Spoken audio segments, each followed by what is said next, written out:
Vamos a continuar, hermanos, viendo, escudriñando la palabra del Señor. En este momento vamos a tomar la quinta palabra. Es una palabra que nos muestra la humanidad de Cristo. Porque Jesucristo, nuestro Señor, se hizo hombre, se hizo carne. Aquel verbo fue hecho carne y estuvo entre nosotros. Y vimos su gloria. Gloria como la del Hijo primogénito de Dios. Bueno, en esta quinta palabra dice que el Señor clamó y dijo: sed tengo. Está igual que las demás, acompañadas de una poesía que quiero compartir contigo esta mañana. Esta es la poesía de la quinta palabra. Dice así: Señor, yo te contemplo anonadado, te veo viajando en la espumosa nube, a la tierra camino le has marcado y el bello sol a tu mandato sube. El jefe de los mundos en la orbe, en quien y por quien todo gravita, el que ejecuta sin que nadie estorbe, de un poco de agua necesita. El que hace flotar las nubes en el viento, que guardarlas puede donde quiere, cual mansas bestias las cruza el firmamento, y cuando tiene sed de ellas bebe. El que hace correr el manso río y que desborda el gran torrente, el que el invierno manda dar el frío, se inclina suplicando ante la gente. A dar agua se niega el manantial, las nubes se paran en su vuelo, el rocío refrescante matinal ha dejado de mojar el suelo. La fiebre delirante abrasadora del Señor bendito hace su presa. Espera sí una mano bienhechora, su boca santa, compasiva, la refresca. Pedir agua, Señor, será posible. A mi pregunta, respuesta no obtengo. Entonces el Señor con voz audible dijo: lo oyó la multitud, sed tengo. Amén. La quinta palabra que el Señor dijo en el Calvario nos muestra un Señor, un Dios hecho carne, con necesidades, con dolores, con sufrimientos. En ese momento el Señor sintió lo que sentimos todos nosotros: el sol ardiente, el polvo, la tierra, y le dio sed, como a ti, como a mí. Esto nos muestra que Jesús realmente se hizo carne, realmente se hizo como uno de nosotros, pero sin pecado. Jesús fue encarnado para hacer ese sacrificio idóneo para la redención del hombre. En la cruz vemos al hombre de carne y de hueso, que si bien era el Hijo de Dios, también era un hombre. El Hijo del Hombre, uno de los títulos con que se identificaba Jesucristo. Cuando Jesús comenzó su ministerio, estaba consciente de su humanidad y de que debía vivir como hombre, sujeto a las necesidades de la carne. Dice Mateo 8:20, Jesús les dijo: las zorras tienen guaridas y las aves del cielo nidos, mas el Hijo del Hombre no tiene en dónde recostar su cabeza. Sin embargo, también sabía que Él era Dios mismo y que tenía poder para perdonar, para sanar, para consolar y para juzgar. Mateo 9:6 dice: pues para que sepáis que el Hijo del Hombre tiene potestad en la tierra para perdonar pecados, dijo entonces al paralítico: levántate, toma tu cama y vete a tu casa. Juan, el apóstol amado, el discípulo amado, es aquel que más marca la deidad de Cristo. Siempre nos asegura: Jesús es Dios. Jesús es el Verbo hecho carne. Jesús vivió entre nosotros y vimos su gloria como la gloria de Dios. Sin embargo, también declara que si bien Jesús tuvo sed, no fue porque no tuviese el poder para mandar que las nubes hicieran que cayera agua, no refrescaran la tierra, hicieran su voluntad. Dice Juan 19:28, dice, después de esto, sabiendo Jesús que ya todo estaba consumado, dijo, para que la escritura se cumpliese, tengo sed. 1000 años antes, el salmista había profetizado los sufrimientos del Mesías, incluyendo esa parte de la sed. Dice el Salmo 69, 20 y 21. El escarnio ha quebrantado mi corazón y estoy agotado. Esperé quien se compadeciese de mí y no lo hubo, y consoladores y ninguno hallé. Me pusieron además hiel por comida y en mi sed me dieron a beber vinagre. Y sí, esto fue lo que le dieron a Jesucristo de beber, hiel y vinagre. Y aunque esto era una práctica que establecieron los romanos cuando empezaron a aplicar este tormento, dice Juan 19:29, dice, y estaba allí una vasija llena de vinagre. Entonces ellos empaparon en vinagre una esponja y poniéndola en un hisopo se la acercaron a la boca. Fue voluntad de Dios que Él fuese hecho hombre. Él, Jesucristo nuestro Señor, siendo hombre, se hizo y se humilló a sí mismo haciéndose carne. Dice Filipenses 2, de 5 al 8, lo leímos en la palabra anterior. Dice, el cual siendo en forma de Dios, no estimó siendo igual a Dios como cosa en que aferrarse, sino que se despojó a sí mismo tomando forma de siervo, hecho semejante a los hombres, y estando en la condición de hombre se humilló a sí mismo, haciéndose obediente hasta la cruz y hasta la muerte de cruz. Por eso es que Cristo no desconoce nuestras necesidades. Por eso es que Cristo se compadece de nosotros, porque Él también fue tentado.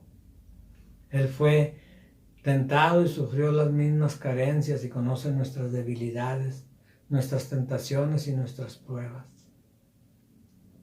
Dice Hebreos 4, 14 al 16, por tanto, teniendo un gran sumo sacerdote que traspasó los cielos, Jesús, el Hijo de Dios, retengamos nuestra profesión, porque no tenemos un sumo sacerdote que no pueda compadecerse de nuestras debilidades, sino uno que fue tentado en todo según nuestra semejanza, pero sin pecado. Acerquémonos pues confiadamente al trono de la gracia para alcanzar misericordia y hallar gracia para el oportuno socorro.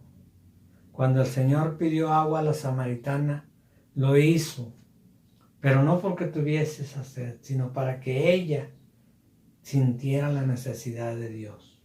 Y le dijo, si bebieres de esta agua, no tendrás sed jamás. Ella reconoció su necesidad y le dijo, dame de esa agua. Dice la palabra de Dios en Juan 4, que vino una mujer a Samaria a sacar agua y Jesús le dijo, dame de beber. Esta mujer no creía, no pensaba que fuera posible que un judío se acercase a ella porque ella era samaritana. Y los samaritanos y los judíos no se llevaban bien.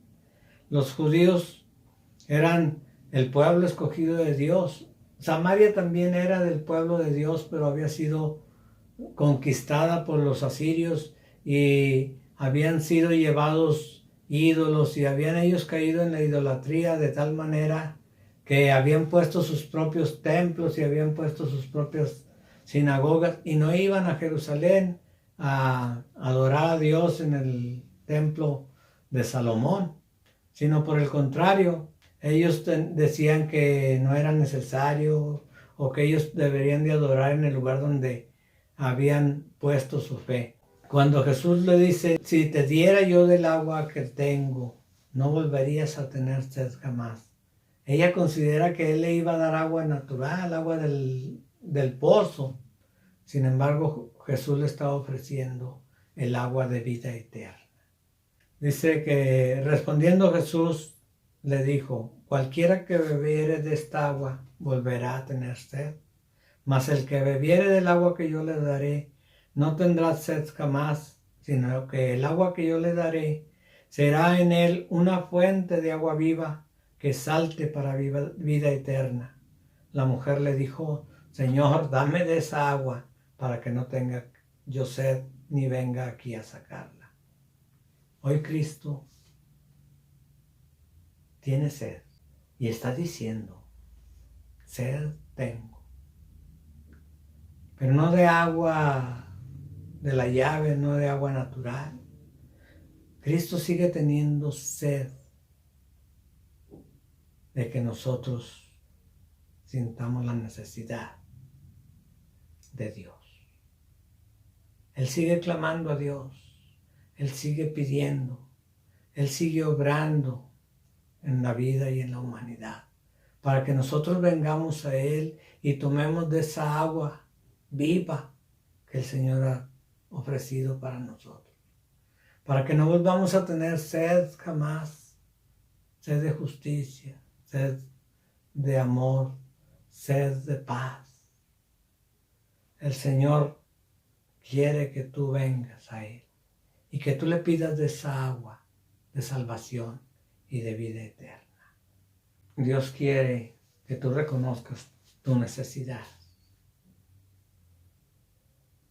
pero tu necesidad de Él, la necesidad de conocer a Dios. Dice la palabra de Dios en Mateo 25, 35 al 40, dice, porque tuve hambre y me diste de comer, tuve sed y me diste de beber, fui forastero y me recogiste, estuve desnudo y me cubriste, enfermo y me visitaste, en la cárcel y vinisteis a mí. Entonces los justos le responderán diciendo, Señor, ¿cuándo te vimos hambriento y te sustentamos, o sediento y te dimos de beber? ¿Cuándo te vimos forastero y te recogimos, o desnudo y te cubrimos? ¿O cuándo te vimos enfermo o en la cárcel y vinimos a ti? Respondiendo el rey les dirá, de cierto os digo, por cuanto esto hiciste a uno de mis hermanos más pequeños, a mí lo hiciste. Hoy nosotros hemos recibido el agua de salvación y de vida eterna. Hoy es necesario que nosotros repartamos esa agua para todos aquellos que tienen sed de justicia, esos que tienen sed de amor, esos que tienen sed de Dios, de perdón, de salvación. Dice la palabra del Señor en Juan 7, 37 y 38. En el último gran día de la fiesta, Jesús se puso de pie y alzó la voz diciendo, si alguno tiene sed, venga a mí y beba. El que cree en mí, como dice la Escritura, de su interior correrán ríos de agua viva. Jesús espera que tú seas esa fuente de agua viva, que tú compartas la salvación que el Señor logró para ti y para mí en la cruz del Calvario. Comparte con otros las promesas de vida eterna en el lugar en donde serán saciadas todas las necesidades del mundo. Comparte el amor de Cristo y la promesa de que un día el Señor nos pastoreará. Dice la palabra del Señor en Apocalipsis 7, 16 y 17, ya no tendrán hambre ni sed, y el sol no caerá más sobre ellos, ni clamor alguno, ni calor alguno, porque el Cordero que está en medio del trono los pastoreará y los guiará a fuentes de agua de vida, y Dios enjugará toda lágrima de los ojos de ellos. También dice Apocalipsis 6, y me dijo, hecho está, yo soy el alfa y la omega, el principio y el fin. Al que tuviere sed, yo le daré gratuitamente de la fuente de la vida. Y el espíritu y la esposa dicen, ven, y el que oye diga, ven, y el que tiene sed, venga, y al que quiera, tome del agua de la vida gratuitamente. Hoy el Señor quiere satisfacer esa sed. No es Él el que sentía la sed, lo dijo para que la Escritura se cumpliera. Pero sigue teniendo sed de ti, sed de mí, sed de que reconozcamos que necesitamos de Dios, sed de que compartamos esa fuente de agua viva que es el Señor. Para todos aquellos que tengan sed, para todos aquellos que claman a Dios, para ellos hay que llevar esa agua viva que será la salvación para todos. Hoy el Señor quiere que tú vengas a Él. Quiere que tú sacíes la sed de Dios. Amén.